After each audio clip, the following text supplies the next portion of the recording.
अस्सलाम वालेकुम। प्रोग्राम आईना के साथ आज हम उस मेन शाहराह के ऊपर खड़े हैं जहां पर मैंने आलमी अदालत बराए इंसाफ से जब प्रोग्राम किया था तो आप लोगों से गुजारिश की थी कि अपनी यादगार इस शहर की चौधरी ज़फ़रुल्लाह खान साहब एक मस्जिद की सूरत में उस ज़माने में छोड़ गए थे और ये 1955 में उन्होंने ये मस्जिद बनवाई थी और इसका नाम है मस्जिद मुबारक हॉलैंड। और ये आप उसका आपको फ्रंट में दिखा रहा हूँ। इसके बाद मैं आज की गुफ्तगू इसी के सामने बैठकर आपसे करूँगा।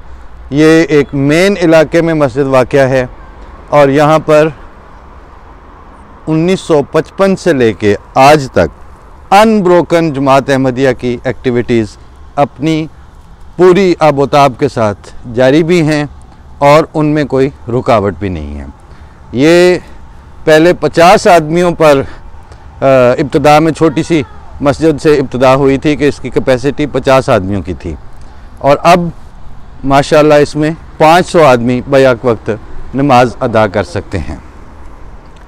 और इसमें 3 स्टोरीज़ हैं, बेसमेंट है, किचन है, सारे दफातर उसमें मौजूद हैं, अमीर जमात हॉलैंड का दफ्तर मौजूद है इसमें और उसके अलावा मुबल्लिग इंचार्ज मुरब्बी सिलसिला उनके, और ये इसकी मेन एंट्रेंस है।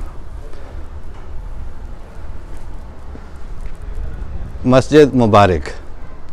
और इसके अलावा आप ये देख सकते हैं वो जो कलमा मिटाया जा रहा होता है वो यहाँ ला इलाहा इल्लल्लाह और इस साइड पे मोहम्मद रसूलुल्लाह की सूरत में। और ये मीनार वहाँ तोड़े जा रहे हैं जो एक मुसलमान और रवादारी के चैम्पियनशिप पे दावे रखने वाला मुल्क है।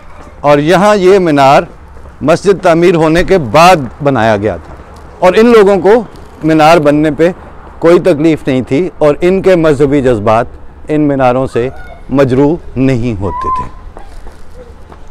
ये है जनाब सूरत हालात और इसके साथ और ये उस इलाके का।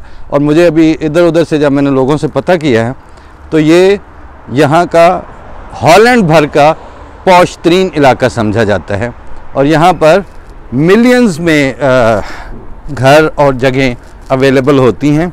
ऐसे नहीं तो वो जो आप वहाँ पर कब्रों के कतबे तोड़कर खुश हो रहे हैं तो हल उसका है नहीं सिवाय इसके कि आप अब अपनी आदतों में कुछ बेहतरी लाएं और अपने तर्ज़ अमल में कुछ बेहतरी लाएं।